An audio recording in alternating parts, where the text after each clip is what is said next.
Bismillahirrahmanirrahim. Uhayyikum bi tahiyatil Islam.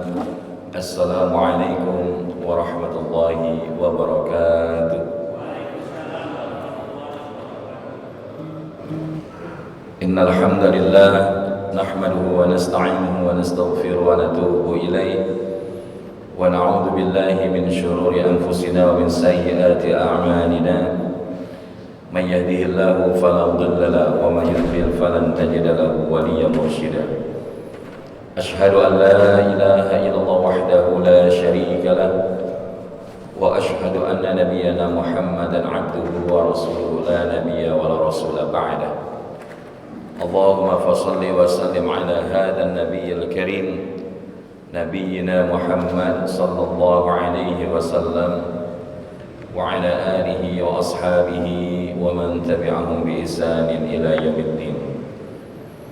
Amma ba'd, subhanaka la ilma lana illa ma 'allamtana innaka antal alimul hakim wa la hawla wa la quwwata illa billahil aliyyil azim.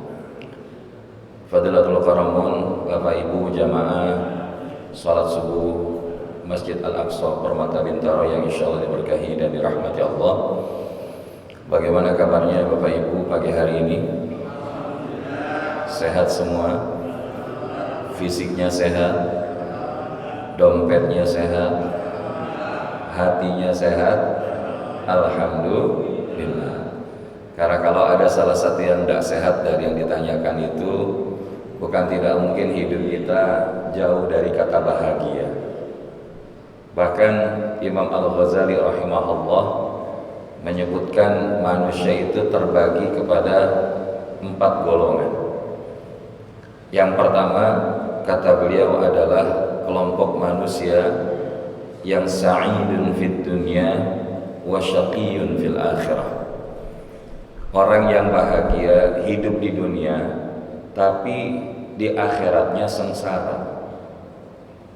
Kira-kira orang seperti ini ada atau tidak di sekitar kita, Bapak ya? Bahkan kalau kita lihat di dalam perjalanan umat manusia, ada orang-orang yang seperti ini Allah jadikan sebagai pelajaran buat generasi yang sebelumnya. Kenapa? Karena ada satu ungkapan, the past is the key of the future. Masa lalu adalah merupakan kunci keberhasilan dari masa yang akan datang, masa depan. Kenapa? Karena bukan tidak mungkin hidup manusia itu ada peluang repetition, pengulangan-pengulangan. Walaupun mungkin dengan bumbu-bumbu yang sedikit berbeda, namun secara substansi dan esensi mirip-mirip.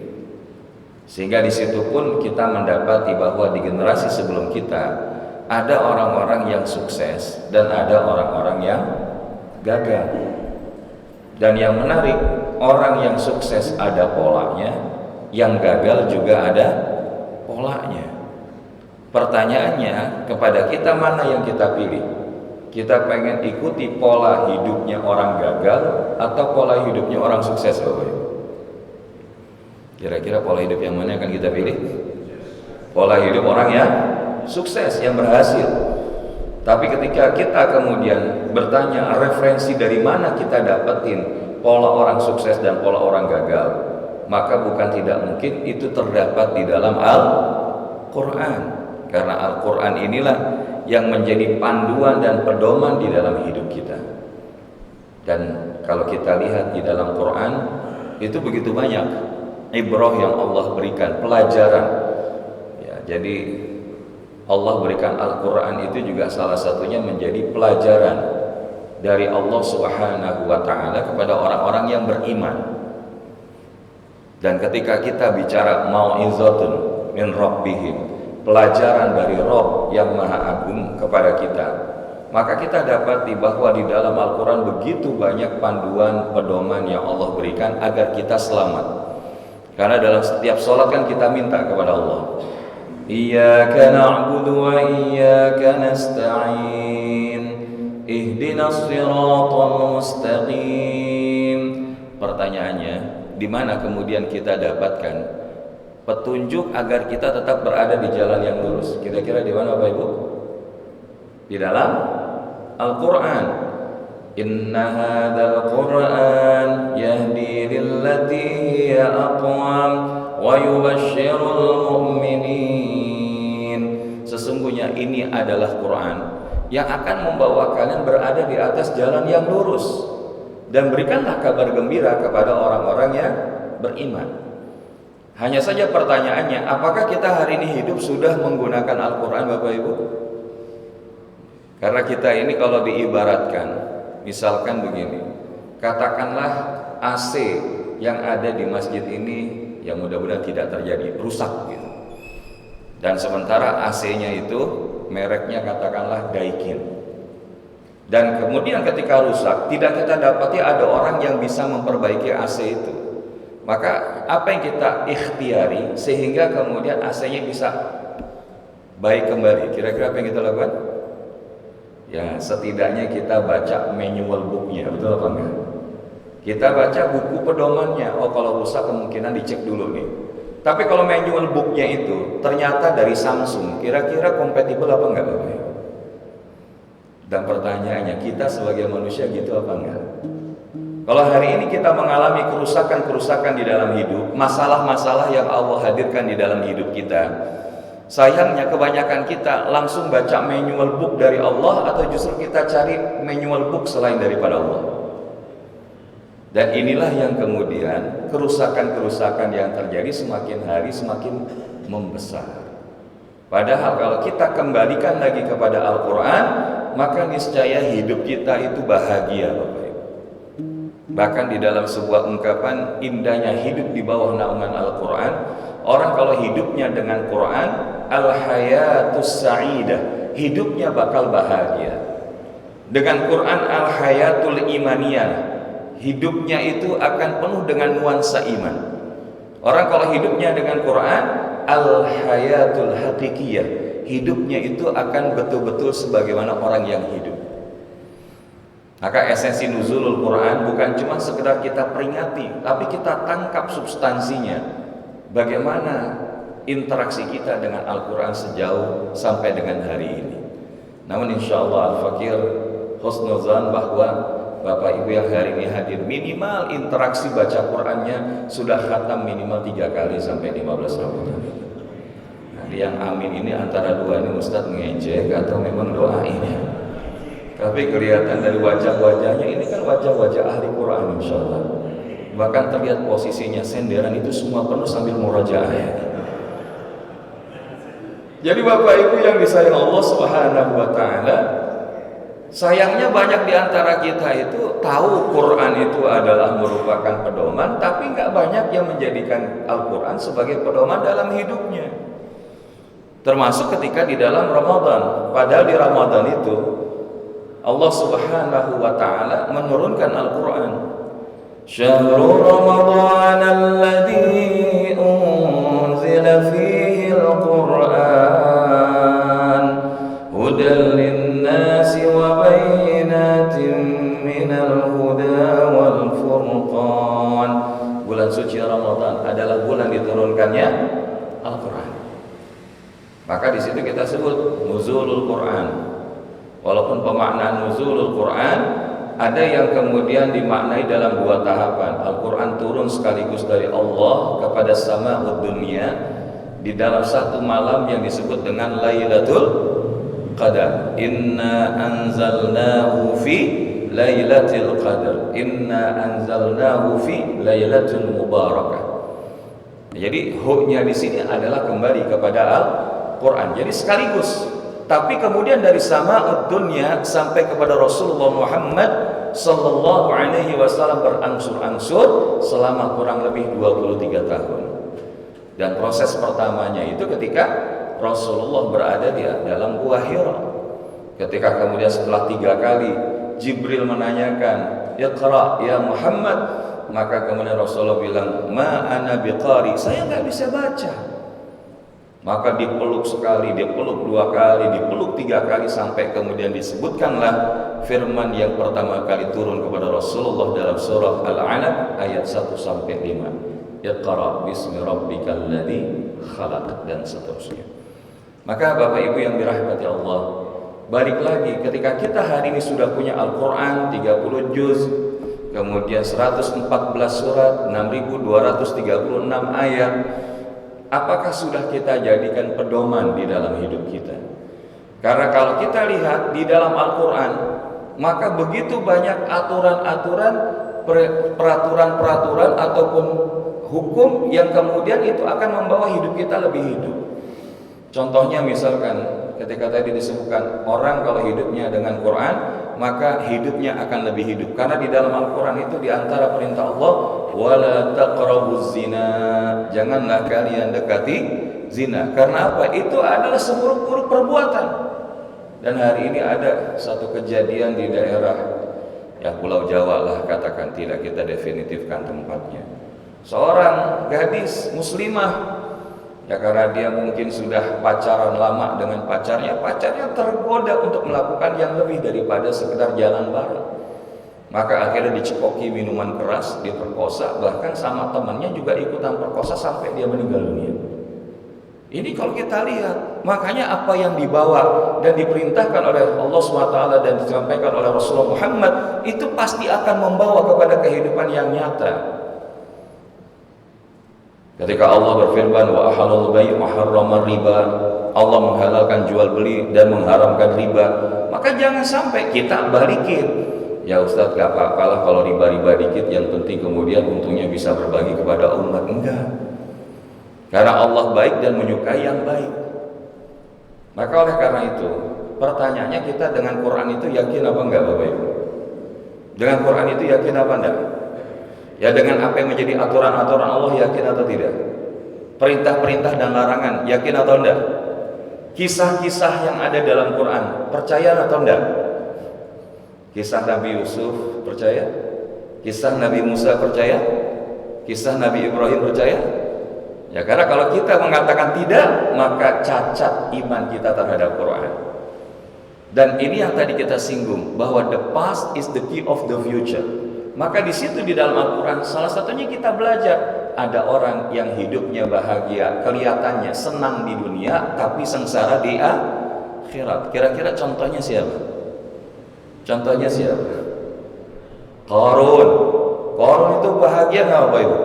Punya harta banyak, betul? Tapi apakah episode akhir hidupnya bahagia? Tidak, diazab oleh Allah ketika ia bahkan diajak untuk bersedekah, membelanjakan hartanya di jalan Allah. Qarun bilang, innama utituhu ala ilmin indi, sesungguhnya apa yang ada di sekelilingku karena kehebatan ilmuku.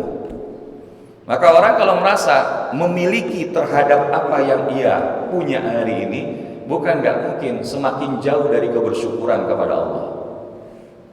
Maksudnya gimana? Karena ini terjadi sama Bani Israel. Kenapa Bani Israel disebut sebagai kaum yang tidak bersyukur kepada Allah?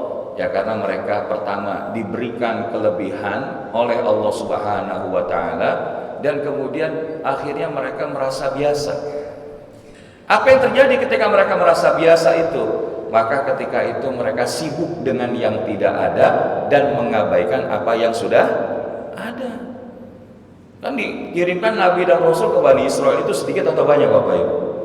Banyak. Tapi kemudian ketika Allah perintahkan di hari Sabtu, jangan, bahasa kita, melaut, jangan kemudian mengambil atau mencari ikan di sungai di hari Sabtu, namun mereka ngakalin. Karena kalau pas giliran hari Sabtu itu, ikan kayak menari-nari di dalam sungai itu. Sehingga akhirnya mereka pasang perangkap ikan hari Jumat, kemudian hari Sabtu mereka ibadah, hari Ahad mereka ambil. Kan ini namanya ngakalin, ya kan? Dan ternyata apa yang terjadi? Allah mengazab mereka, mengubah wajah mereka seperti kerak, dan setelah itu mereka mati. Ini yang kalau kita perhatikan, kenapa kemudian mereka sibuk dengan apa yang belum ada dan gak sibuk dengan yang ada? Karena mereka merasa memiliki, yaitu memang sudah hak saya sudah ditakdirkan Allah begini. Orang kalau hidupnya punya rasa memiliki yang terlalu tinggi terhadap apa yang Allah titipkan, maka dia akan terjatuh kepada jurang kesombongan. Sebagaimana Qarun tadi. Jangankan Qarun, ada lagi yang kedua, siapa? Fir'aun. Fir'aun ini dikasih apa sama Allah? Kalau Qarun kan dikasih harta. Kalau Fir'aun ini dikasih apa? Kekuasaan. Selain kekuasaan apa lagi? Kekayaan juga enggak? Kekayaan. Terus apa lagi? Kesehatan. Karena konon Fir'aun ini enggak pernah sakit. Betul apa tidak? Makanya Fir'aun enggak kenal yang namanya Kombantrin, tolak angin, ya kan? Bodreksin gitu enggak. Karena apa? Sehat terus. Tapi ketika dalam kondisi itu, apa yang dikatakan oleh Fir'aun ketika didakwahkan untuk menyembah Allah? Apa jawaban Fir'aun? Ana rabbukumul a'la. Aku Tuhan kalian yang paling tinggi. Bahkan ngerasa dengan power yang ia miliki, perintahkan kepada Haman. Haman, buatlah bangunan yang paling tinggi biar saya bisa melihat Tuhannya Musa di situ. Itu orang kalau sudah terjebak dengan power syndrome, maka yang terjadi dia akan lihat selain dirinya itu kecil. Dan bahkan kita juga perlu berhati-hati. Yang ketiga, kalau tadi ada Fir'aun, ada Qarun, ada satu lagi yang dia memang bukan manusia, tapi kita bisa belajar. Namanya siapa? Azazil. Siapa? Azazil. Yang kemudian dimi'rajkan. Bahasanya dimi'rajkan karena kemudian bangsanya itu sudah habis semua diazab oleh Allah, akhirnya berteman dengan malaikat, hidup di dalam surga bukan setahun, 10, ratusan tahun, tapi ribuan tahun.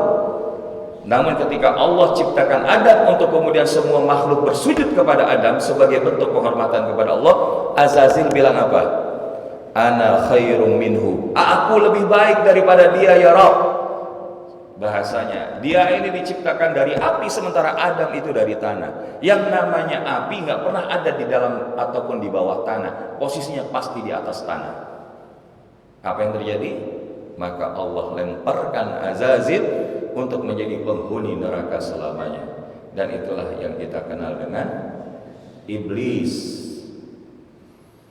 Maka hari ini di Ramadan jangan sampai tuh virus-virus Fir'aunisme, virus-virus Qarunisme, virus-virus iblisisme hadir di dalam diri kita. Karena apa?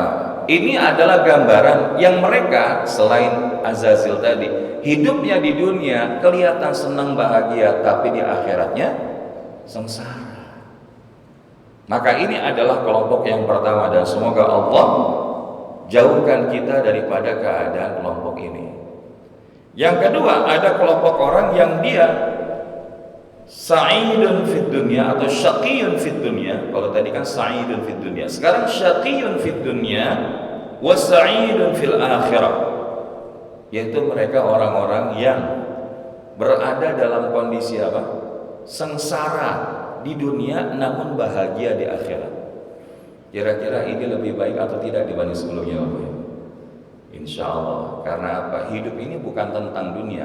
Dunia bukan terminal akhir perjalanan kita, tapi dunia adalah salah satu stasiun untuk menuju terminal akhir perjalanan hidup kita. Karena perjalanan hidup kita dimulai dari alam ruh, kemudian masuk ke dalam rahim, kemudian kita sampai di dunia. Nah ini kan dua yang sudah kita lewati, dan dua alam berikutnya yang akan juga kita lewati. Alam apa berikutnya? Yaitu alam barzakh.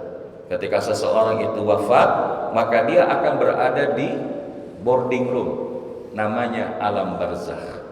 Dari Nabi Adam sampai dengan manusia yang terakhir ila yaumil qiyamah berada di alam barzakh. Dan orang yang sudah berada di alam barzakh tidak akan kembali ke alam sebelumnya, dan dia bersiap menuju alam berikutnya. Apa alam berikutnya setelah alam barzakh? Inilah yang kita sebut sebagai alam akhirat.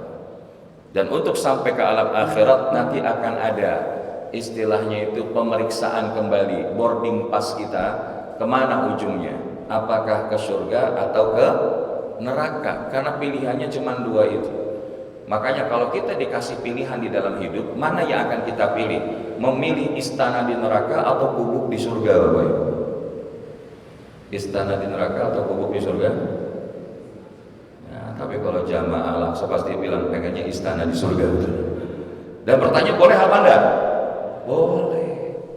Maka ada orang-orang yang ketika dia hidup di dunia, katakanlah dia tidak semakmur orang-orang yang berhasil di dunia.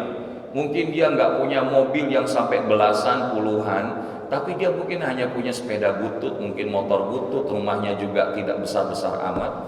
Tapi ketika dia punya iman, Allah bimbing dia hidupnya di jalan hidayah, maka mereka lebih mulia kedudukannya daripada kelompok yang pertama. Karena Allah menyebutkan wal akhiratu khairu wa abqa, walal akhiratu khairul laka minal ula. Jadi hidup di dunia ini kan a'mari ummati baina sab'ina wa sittin. Umur umatku antara 60 sampai 70 tahun kata Nabi. Maka kalau kita hari ini ya 60-70 tahun dibandingkan umat-umat sebelum kita, itu umurnya panjang-panjang Bapak Ibu. Bahkan ada Bani Israel yang mereka itu biasa ibadah 1000 bulan. Dan kalau kita ya kan kalau 60-70 tahun 1000 bulan itu 83 tahun lah kurang lebih. Maka kita jauh untuk bisa ngejar mereka. Dan inilah yang menurut para ulama dan mufassir menjadi salah satu sebab Allah hadirkan apa yang kita sebut dengan Lailatul Qadar. Lailatul Qadri khairum min alfi syahr. Dan ini menjadi satu peluang bagi kita untuk bisa mengakselerasi kesolehan kita, untuk bisa menyamai umat-umat sebelum kita hari ini. Maka oleh karenanya ada orang-orang yang dia katakanlah tidak diberikan kelebihan harta, tidak diberikan kelebihan pangkat dan jabatan, tidak diberikan kelebihan dalam atribut dunia, mungkin kelihatan hidupnya sederhana, tapi mereka bahagia di akhirat. Maka ini adalah kelompok orang yang kedua, kata Imam Al-Ghazali. Dan yang ketiga adalah orang yang dia kemudian syaqiyun fid dunya wa syaqiyun fil akhirah. Orang yang dia sengsara di dunia dan dia sengsara di akhirat. Dan wa'iyadzubillah, kita berlindung kepada Allah, mudah-mudahan kita bukan bagian dari kelompok ini. Sudahlah di dunianya sengsara, di akhiratnya juga sengsara. Maka oleh karena itu, kelompok mana yang kita inginkan? Mudah-mudahan kelompok berikutnya inilah yang menjadi harapan kita. Semoga Allah golongkan kita menjadi kelompok orang sa'idun fid dunya wa sa'idun fil akhirah, yaitu kita orang yang mendapatkan bahagia fid dunya dan bahagia kelak di akhirat. Dan bagaimana agar kita mendapatkan di antara bahagia fid dunya kemudian bahagia di akhirat? Salah satunya adalah bagaimana kemudian Nabi Ibrahim pernah minta kepada Allah itu. Nabi Ibrahim pernah minta kepada Allah. Apa doa mintanya Nabi Ibrahim kepada Allah? Bismillahirrahmanirrahim. Wala tukhzini yawma yub'atsun yawma la yanfa'u malun wala banun illa man atallaha biqalbin salim. Ya Allah, jangan kau hinakan hari di mana kelak engkau akan bangkitkan kami, hari di mana tidak akan bermanfaat harta dan anak-anak kami, kecuali mereka yang menghadap kepadamu dengan hati yang selamat, qalbun salim. Dan oleh karena itulah Bapak Ibu yang dirahmati Allah, Ramadan hadir di dalam hidup kita, salah satunya adalah untuk menata hati kita, agar hati kita bisa menjadi bagian dari hati yang qalbun salim. Karena urusan takwa yang menjadi the ultimate goal of Ramadan, Allah sudah sebutkan la'allakum tattaqun, agar kita menjadi hamba Allah yang bertakwa. Melalui apa? Perintah kewajiban berpuasa bagi orang-orang yang beriman. Ya ayyuhalladzina amanu kutiba alaikumus shiyam kama kutiba alal ladzina min qablikum la'allakum tattaqun. Jelas. Dan kalau bicara takwa, salah satunya Nabi pernah katakan at-taqwa hahuna. At-taqwa hahuna. At-taqwa hahuna. Takwa itu di sini Bapak Ibu. Di sini itu apa? Ya, kalau kita maknai itulah tempat apa yang kita sebut sebagai hati. Dan urusan hati ini kira-kira penting atau biasa aja Bapak Ibu? Penting apa nggak penting? Urusan hidup dan urusan hati bagi seorang muslim itu penting apa nggak penting? Kenapa penting Pak? Satu, kalau kita lihat hati itu adalah menjadi driver daripada kebaikan ataupun keburukan. Ala wa inna fil jasadi mudghah idza saluhat saluhal jasadu kullu wa idza fasadat fasada jasadu kullu ala wa hiya al-qalb. Ingatlah bahwa di dalam tubuh kita ada segumpal dagingnya, kalau dia baik baik semuanya, kalau dia buruk maka buruk semuanya. Maka ketahuilah itu adalah hati. Dan di sini para ulama menafsirkan dua. Ada hati yang dimaksud secara zahir adalah jantung. Seseorang kalau punya jantungnya sehat, insya Allah bagian tubuh yang lainnya juga akan sehat. Tapi ada yang memaknainya bahwa yang dimaksud dengan hati di sini lebih intrinsik kalau bahasa kita ya. Dan dia mungkin nggak bisa dilihat secara kasat mata, tapi dia bisa dirasakan. Dan dialah yang akan mendorong kita melakukan kebaikan-kebaikan ataupun keburukan-keburukan. Sehingga dalam kitab Jawabul Kafi, Syekhul Qayyim Al-Jauziyah itu menyebutkan hadirnya kebiasaan itu dimulai daripada lintasan hati, atau dalam bahasa beliau itu al-khatirah. Al-khatirah apa Bapak Ibu? Al-khatirah. Khatirah ini lintasan hati. Ada yang juga menafsirkan lintasan pikiran. Dan lintasan hati atau lintasan pikiran itu ada tiga. Ada al-khatiratul rahmaniyah yang dia berupa lintasan-lintasan kebaikan. Ada yang juga al-khatiratul syaitaniyah, lintasan-lintasan yang dihembuskan oleh syaitan, keburukan-keburukan. Dan ada al-khatiratul nafsaniyah, yaitu lintasan-lintasan hati daripada nafsu manusia. Dan pilihan kita mudah-mudahan hari ini salah satunya kita mau ngaji itu didasari dari apa? Lintasan hati dari kebaikan-kebaikan yang Allah berikan di dalam hidup kita. Nah, karena apa? Kalau lintasan hati ini kita jagain, maka dengan izin Allah dia akan menjadi fikrah. Fikrah itu apa? Mindset, pola fikir. Orang kalau dia sudah punya ada lintasan, oh saya nanti habis sholat subuh pengen ikut ngaji ya. Terus ketika setelah sholat subuh dia zikir, insya Allah saya ngaji itu nanti dapat kebaikan-kebaikan. Maka fikrah itu akan mendorong kepada himmah. Himmah itu apa? Motivasi. Motivasi. Misalkan ketika dia lihat ada hadis Nabi, man salaka thariqan yaltamisu fihi ilman sahalallahu lahu bihi thariqan ilal jannah. Barang siapa yang memudahkan jalannya menuju majelis ilmu, maka Allah akan mudahkan jalannya menuju surganya Allah. Maka akhirnya menjadi azimah. Azimah itu apa? Tekad. Fa iza azamta fatawakkal 'ala Allah. Walaupun ba'da subuh itu rasanya berat ikut ngaji, tapi kalau udah nyender insya Allah sambil tidur juga ikutan ngajinya. Tapi ini bukan yang nyender, ini langsung dia tersinggung. Ustaz, saya kan nyari senderan itu bukan karena kayak gitu. Nggak apa-apa Bapak. Saya masukkan bilang kayak gitu, insya Allah memotivasi kita. Karena kalau kita ngaji di Masjid Nabawi, itu nggak ada tuh yang nyender, betul banget. Semua itu mendekat di depan syekhnya yang mengajar. Tapi kalau masjid-masjid kita di Indonesia, bukan mendekat kepada yang memberikan materi. Pokoknya di mana di situ ada tiang senderan, tembok senderan, disitulah mereka bersandar.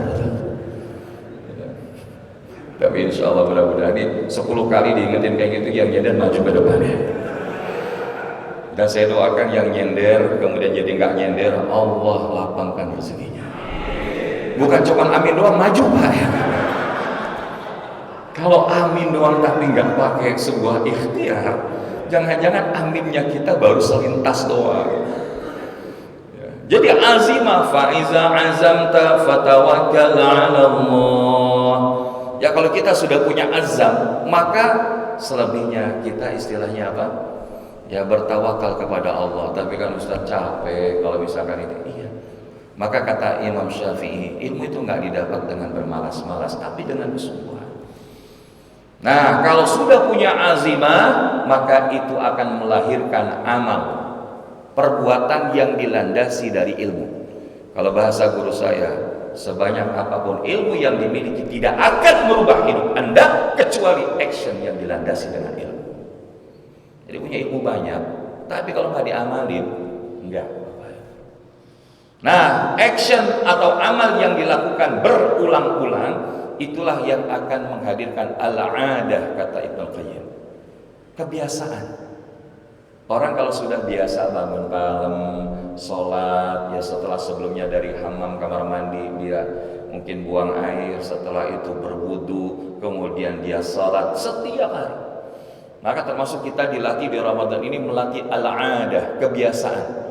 Mungkin kalau kita di luar Ramadan, qiyamul lail kita, sholat malam kita, mungkin nggak hampir tiap malam, betul atau tidak? Kecuali yang memang Allah sudah berikan keistiqomahan.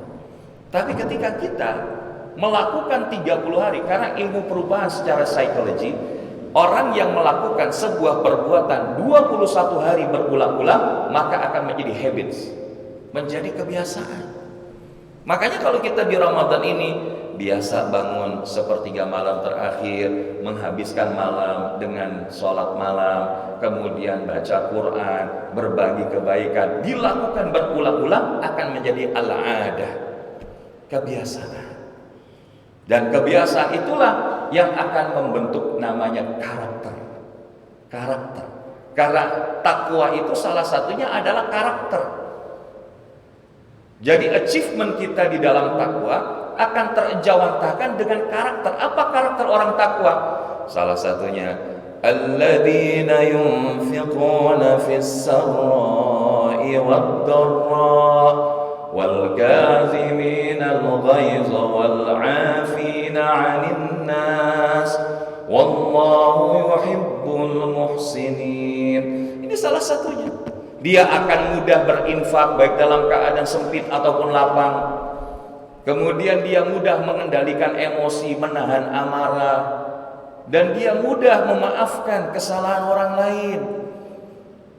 Serta dia senang untuk melakukan kebaikan-kebaikan. Kenapa? Karena orang yang senang melakukan kebaikan dekat dengan rahmat Allah. Inna rahmatallahi qaribun minal muhsinin. Sesungguhnya rahmat Allah itu dekat dengan orang yang senang berbuat baik. Nah, jadi itu yang kita sebut bahwa takwa itu karakter, bukan hanya sekedar label. Maka orang yang berhasil di Ramadan, dia akan terlihat karakter hidupnya itu dengan nilai-nilai ketakwaan.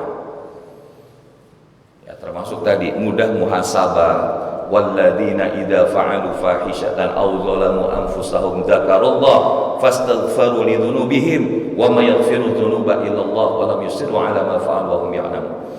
Maka dia akan mudah menjadi selalu orang-orang yang bersegera untuk mendapatkan ampunan Allah.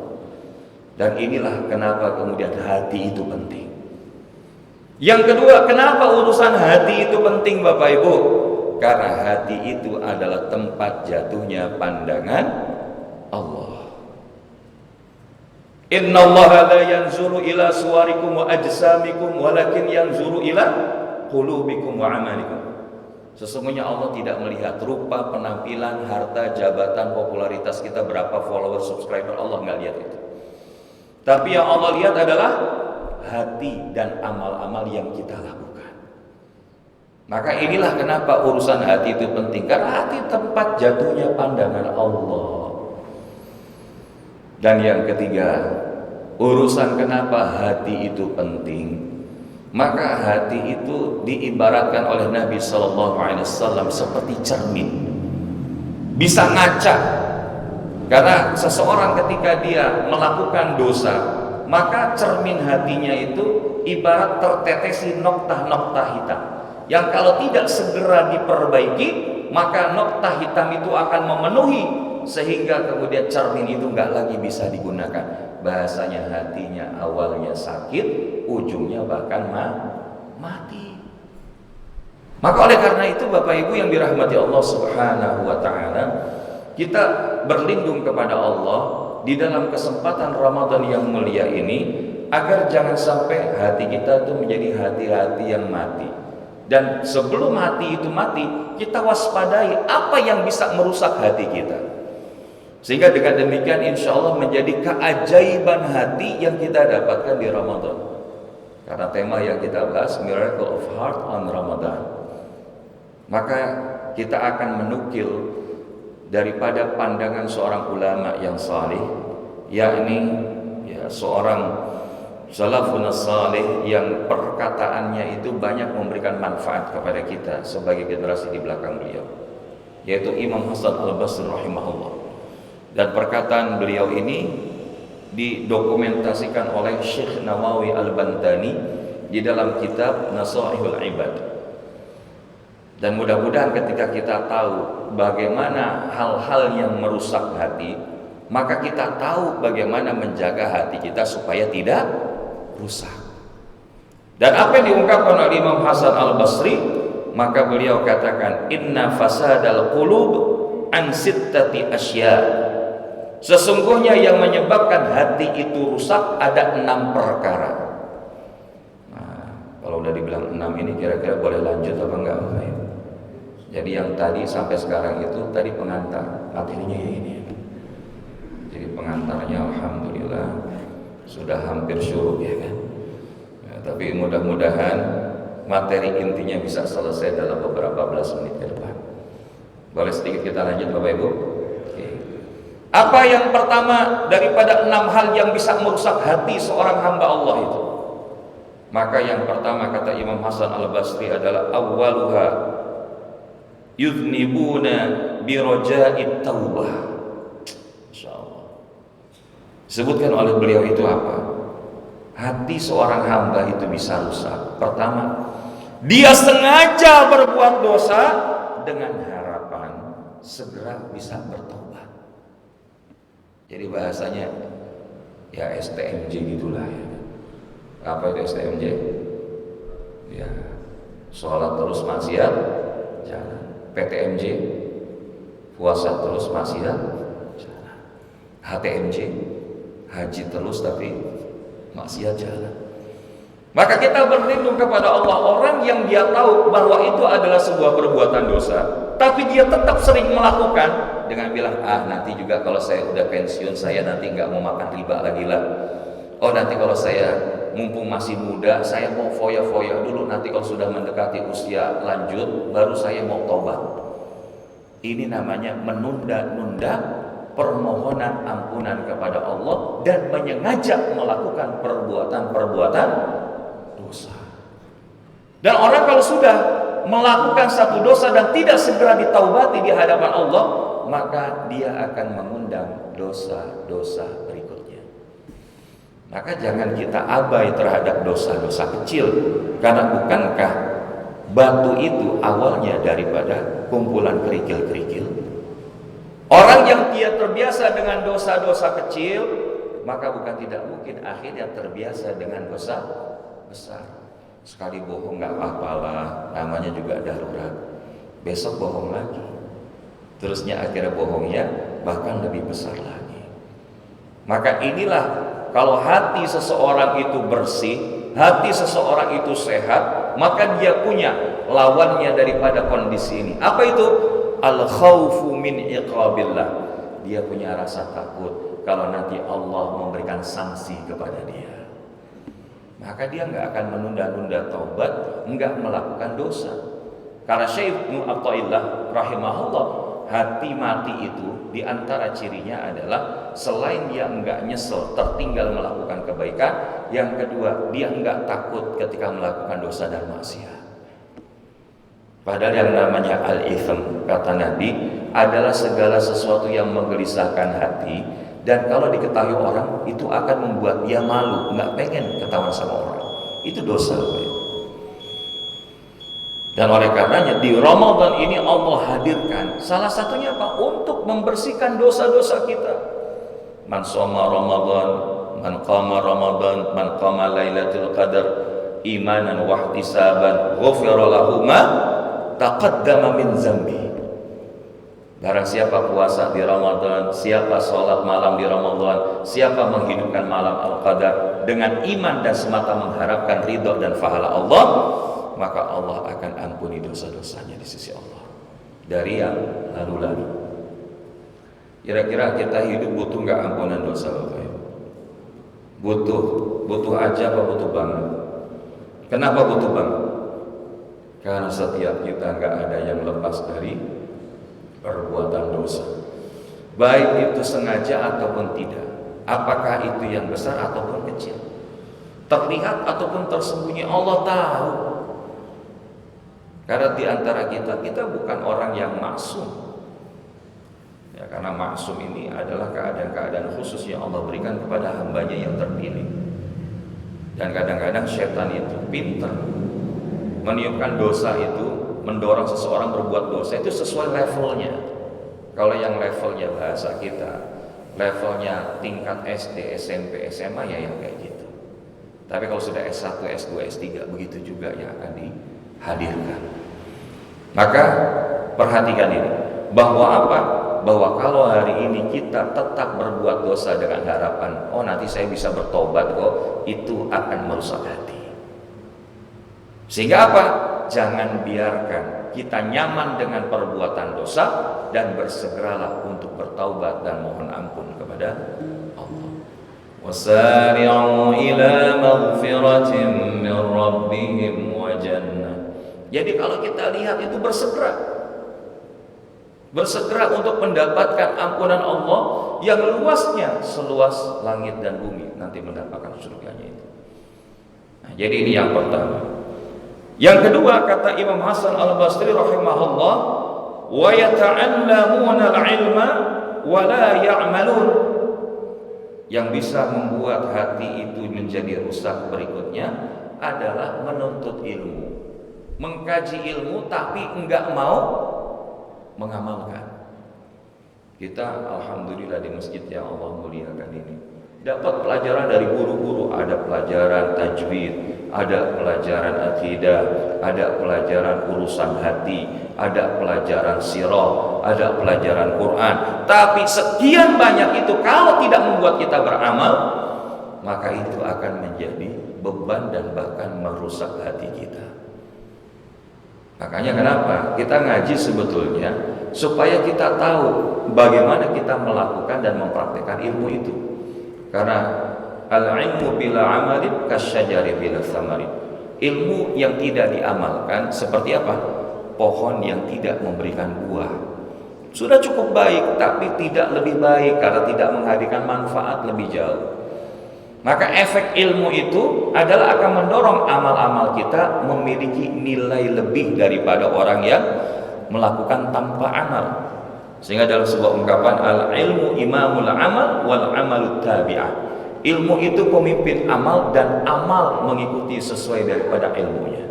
Contoh, kalau kita lihat yang namanya Ramadan datang kepada kita, senang apa enggak Bapak Ibu?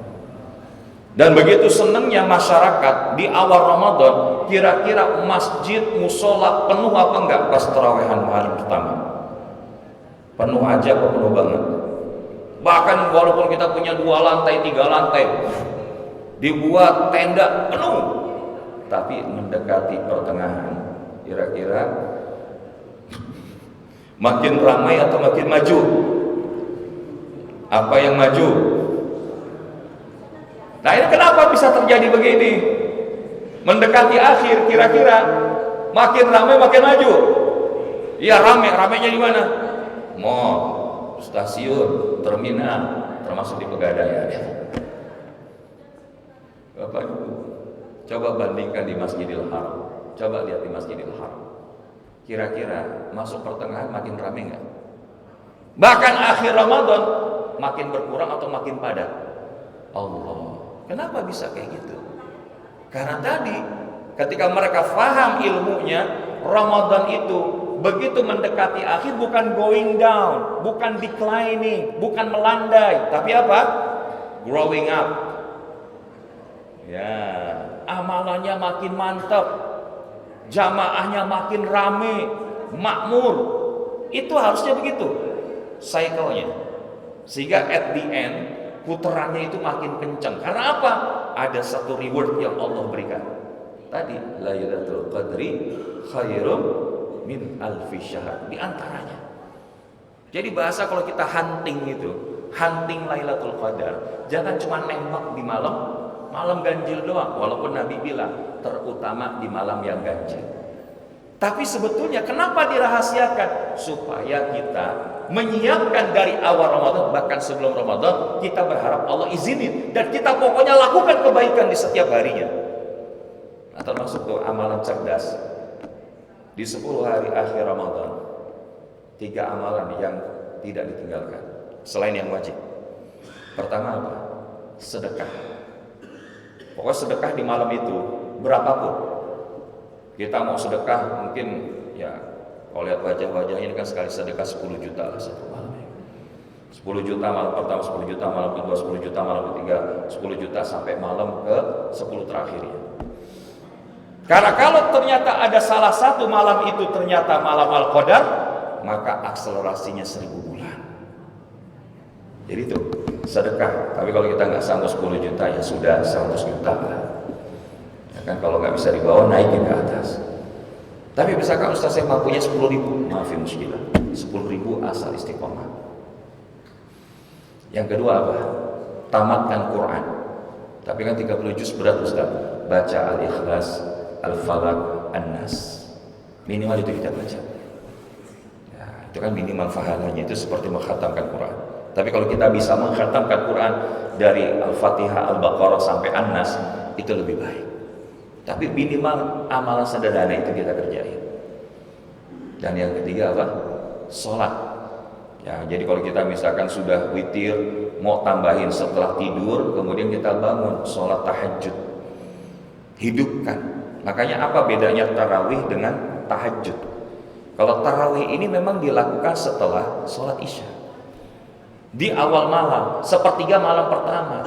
Karena Rasulullah ketika melakukannya beserta para sahabat, setelah malam ketiga Rasulullah pulang. Kenapa? Karena Rasulullah khawatir kalau itu diwajibkan. Nah, setelah Rasulullah wafat, makalah kemudian Sayyidina Umar melihat setiap sahabat itu kemudian melakukan sholat sendiri-sendiri. Maka dikumpulin, maka jadilah tarawih sampai hari ini. Nah, tapi yang namanya tahajud, afdaliyahnya tidur dulu. Ya, walaupun mungkin beberapa saat. Jangan tidurnya setelah tarawih jam 9, tidur jam 10, bangun jam 4 ya. Itu udah sahur. Ya mungkin kita setengah 4 atau jam 3, dirikan beberapa rakaat qiyamul lail. Sambil apa? Baca Quran. Sambil baca Quran. Ketika baca Quran, kemudian tadi kita qiyamul lail, maka dengan izin Allah kalau termasuk di antara malam itu malam Al-Qadar, maka terakselerasi seperti 1000 bulan. Nah, jadi itu Bapak Ibu yang dirahmati Allah, kita berharap bahwa Allah izinkan kita sampai akhir Ramadan. Amin ya rabbal alamin. Jadi ilmu banyak enggak akan merubah kita sampai kita melakukan amal dengan ilmu yang kita miliki. Ini sudah berapa? 2. Yang ketiga, kata Imam Hasan Al-Basri rahimahullah adalah wa idza amilu la yakhlusun. Dan dia kemudian melakukan amal daripada ilmu yang tadi ia lakukan, tapi sayangnya dia beramalnya enggak ikhlas. Ada pengharapan lain yang diharapkan selain daripada Allah dari amalnya itu. Maka itu yang akan merusak hati kita. Bahkan Imam Hasan Al-Basri menyebutkan lebih jauh. Orang yang dia bahasanya apa? Menjual akhiratnya untuk mendapatkan kebahagiaan dunianya, maka itulah orang-orang yang hatinya mati. Jadi kalau kita hari ini bahasanya berlindung kita kepada Allah daripada menjadi orang-orang yang mudah menjual akidah hanya untuk mendapatkan kesenangan dunia. Dan untuk itulah bahayanya ketika kita melakukan sebuah amal, kalau Allah lihat itu ternyata nggak ikhlas, zom akhirnya. Ada ingat kisah 3 orang Bapak Ibu yang ketika dia mau masuk surga, awal-awal berada di akhirat dia sudah mau masuk surga, tapi Allah tanya, yang pertama adalah orang yang ketika di dunia dikasih harta sama Allah, kemudian dia berbagi kepada banyak orang. Wahai hambaku, apa yang kau lakukan suatu di dunia? Rob, engkau berikan harta dan saya bagi kepada orang-orang yang membutuhkan. Apa kata Allah? Kadzabta, bohong, engkau melakukan itu supaya dipanggil dermawan. Malaikat lemparkan dia ke neraka, diseret. Yang kedua, orang yang berjuang sampai gugur di medan juang.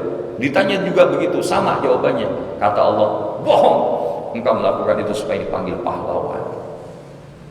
Dan orang ketiga yang ketika di dunia tadi punya bacaan Qurannya bagus, kemudian dia bahasanya mengajarkan, dan semoga Allah lindungi kita dari kelompok ini. Yaitu apa? Ketika ditanya dan dijawab itu, kata Allah, bohong, kadzabta, engkau pengen dipanggil qari, engkau pengen dipanggil ustaz, pengen dipanggil kiai, maka diseret wajahnya untuk masuk ke dalam nerakanya Allah. Maka hari ini Bapak Ibu, jangan sampai kebaikan-kebaikan yang kita lakukan di Ramadan ini kita sibuk P3K kita selain Allah. Apa itu P3K? Pertolongan pertama pada kecelakaan, bukan ya. Tapi apa?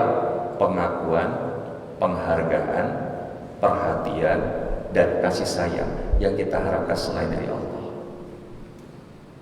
Karena kalau kita melakukan tadi pengakuannya, pengen sibuk diakuin orang, pengen dihargai orang lain, pengen dilihat orang lain, diperhatikan orang lain, dan mengharapkan kasih orang lain, maka bersiap-siaplah dia akan kecewa.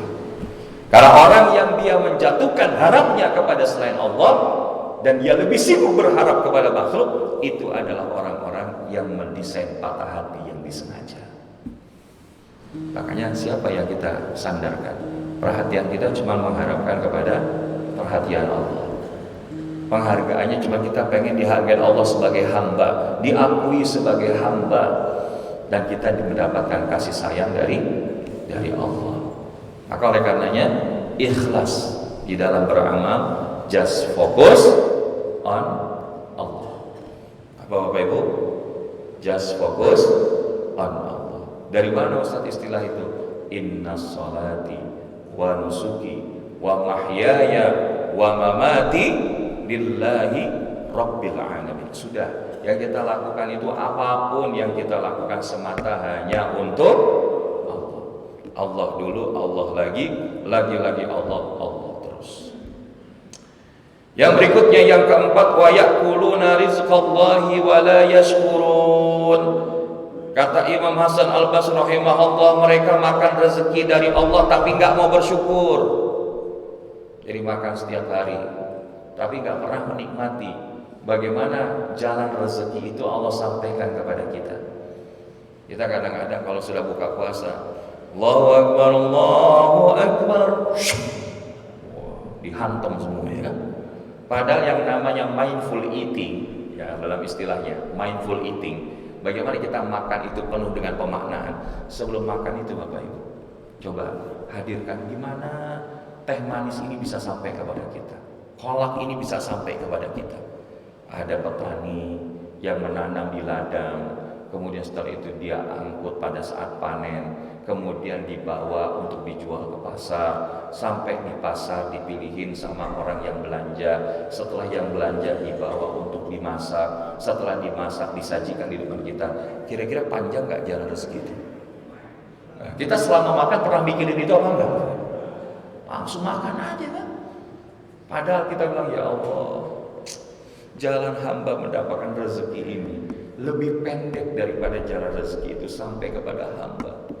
Maka ya Rabb, berikan kebaikan kepada petani yang telah menanam ubi ini ya Allah.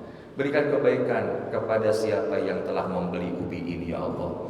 Berikan juga kebaikan kepada siapa yang mengolah menjadi kolak ini ya Allah. Sehingga bahkan siapapun yang menyajikannya dan menjadi di antara mereka para muhsinin yang membelikan kolak ini sampai ke sini ya Allah, berikan kebaikan buat mereka. Allahumma laka sumtu, dan seterusnya.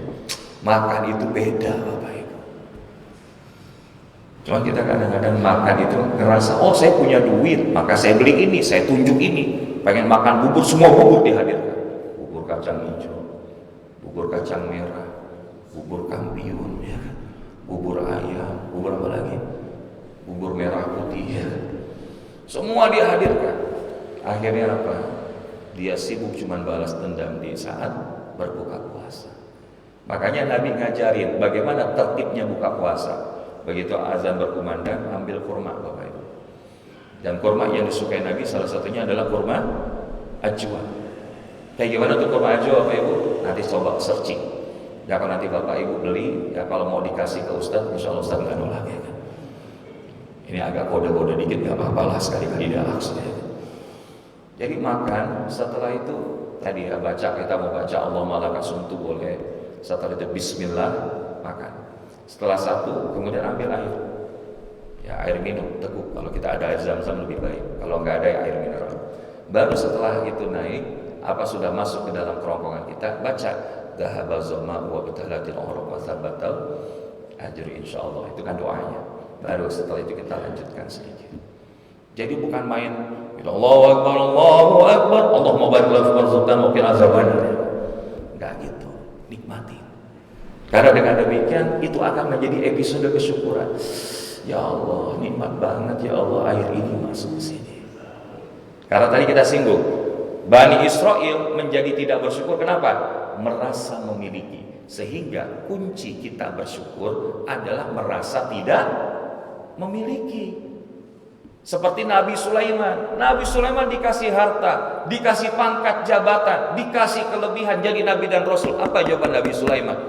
Hadza min fadli Rabbi. Ini semua karena kelebihan yang Allah berikan kepadaku. Jadi kalau kita hari ini diberikan sesuatu oleh Allah, nikmat oleh Allah, hadza min fadli Rabbi. Bukan karena hebatnya kita Bapak Ibu, tapi semata-mata karena Allah ngasih kepada kita, dan akhirnya kita bersyukur dengan apa yang Allah berikan. Tapi kalau kita nggak bersyukur, ini yang membuat hati kita tuh rusak, keras hati, ngerasa hebat sendiri. Yang kelima adalah wala yardawna biqismatillah. Tidak ridho dengan apa yang diberikan oleh Allah. Itu yang membuat istilahnya itu pain paradox. Semakin kita nggak nerima, maka semakin sakit keadaan seseorang itu. Tapi siapa yang ridho dengan ketetapan Allah, man radiya falahu ridha, maka Allah akan lebih ridho dengan apa yang dialami oleh hambanya. Boleh jadi ada di antara kita yang mendapatkan pesan cinta dari Allah dengan sakitnya, dengan ujian keluarganya, mungkin dengan finansialnya. Tapi kalau kita bahasanya, ya Allah saya ridho dengan keadaan apapun yang Engkau berikan, selama Engkau tidak meninggalkan kami, maka ini bukan apa-apa ya Allah. Tapi kalau bilang, ya Allah kenapa saya, why me yang dapetin itu? Kalau Allah bilang why not, kira-kira gimana? Jadi jangan kita ngerasa itu bahwa kita nggak pantas mendapatkan itu. Tetaplah berhusnuzan kepada Allah. Ana inda abdi zanni bi. Aku sesuai dengan prasangka dari hamba. Kalau kita berprasangka Allah itu jauh, Allah lebih jauh dari apa yang kita bayangkan. Maka sekarang salah satu contoh gini Bapak Ibu. Kalau saya tanya di dalam hidup kita, Allah selalu memberikan yang terbaik, kadang-kadang yang terbaik, atau memberikan yang tidak terbaik untuk kita. Kira-kira jawabannya apa? Allah dalam hidup kita, dengan segala kejadian dalam hidup kita, Allah memberikan yang terbaik, kadang-kadang terbaik, atau yang enggak terbaik dalam hidup kita? Yang terbaik. Sepakat Bapak Ibu?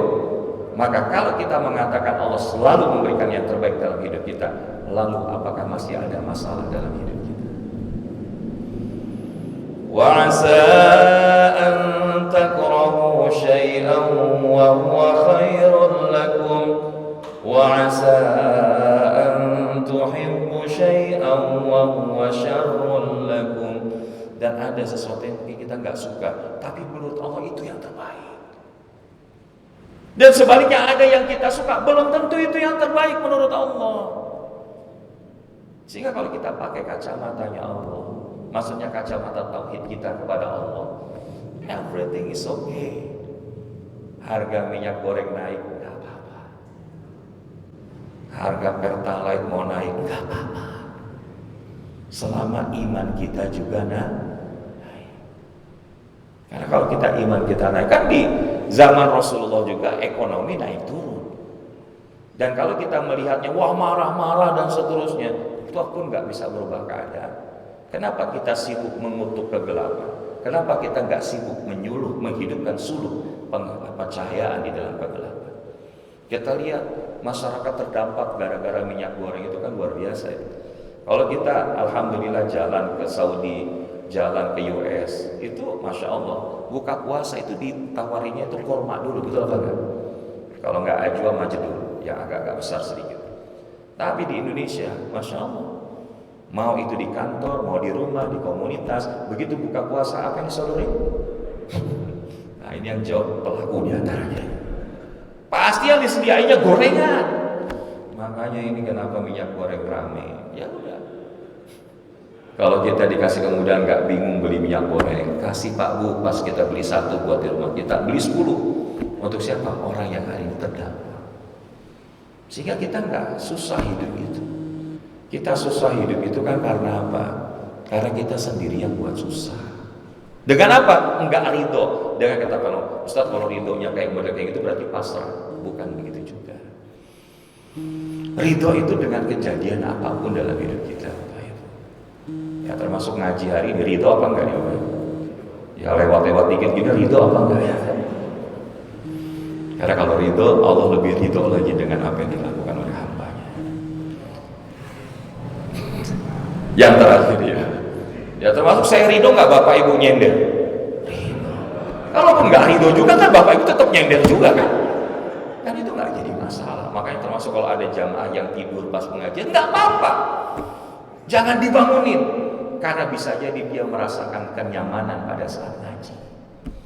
Karena kalau pas dia kerja nggak bisa tidur, di rumah nggak bisa tidur, datang ke pengajian baru assalamualaikum, dia jawab bismika Allahumma ahya.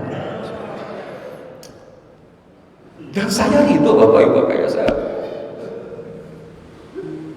Jadi Bapak Ibu yang dirahmati Allah, yang terakhir adalah wayadab fanuna mautahum wala ya'tamirun. Yang terakhir adalah terbiasa menghantarkan orang yang sudah wafat kemudian dikuburkan, tapi dia nggak mau mengambil iktibar, pelajaran daripadanya. Ada tuh kalau orang wafat, pas kita nganterin sih bagus, tapi bercanda-canda, ketawa-tawa. Padahal harusnya kita ngambil ibrah. Ya Allah, beliau wafat ini banyak orang yang nganterin ya Allah. Tapi saya wafat nanti, apakah ada orang yang ridho menghantarkan saya sampai ke alam barzakh ini? Maka di titik inilah Bapak Ibu yang menjadi pelajaran kepada kita. Salah satu yang memberikan nasihat kepada hati kita dua, yang bicara yaitu Al-Quran, dan yang kedua yang diam yaitu al-maut, kematian. Hari ini kita berRamadan bisa begini nyaman, tapi ada orang-orang yang di Ramadan tahun lalu, entah itu keluarga kita, sahabat kita, jamaah kita, masih bisa bareng-bareng tahun lalu, tapi hari ini sudah nggak lagi sama kita. Apa kita nggak ngambil pelajaran Allah tuh sayang banget sama kita?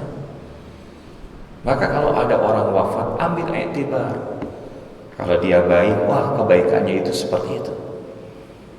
Sehingga bahkan ada orang, kemarin kami pas lagi dapat kesempatan di Istiqlal, ada seorang guru menceritakan orang angkatan diminta atasannya untuk memindahkan jasad ayahnya itu yang sudah meninggal dunia ke daerah Pekalongan. Maka singkatnya karena khawatir aib dan lain sebagainya, dibuatlah tertutup. Tapi ternyata begitu dipacul, keras tanahnya di atas, keras. Tapi begitu mendekati tempat daripada disemayamkan jasadnya itu, gembur, dan masya Allahnya begitu kemudian akan dipindahkan, terlihat ini tangannya masih seperti orang yang hidup ya, merah gitu, dan wajahnya bersih padahal sudah sekian tahun nggak hancur. Sehingga bahkan ditanya, kenapa almarhum bapak ini punya kemuliaan ini? Maka salah dua lah, diceritakan oleh atasannya juga orang angkatan itu. Bapak itu kalau ada orang meninggal, maka paling duluan ngurusin orang meninggal itu. Dan bahasanya nggak ngambil bayaran sedikit pun. Siapin papannya, siapin lahannya, siapin ambulansnya, sampai kemudian dimakamkan. Masya Allah. Yang kedua, Bapak tuh kalau ada bahasanya orang ngomongin kejelekan orang di depannya, maka saat itu juga dia berdiri. Silakan Anda keluar dan Anda jangan bicara kejelekan dia di depan saya. Dan ini iktibar.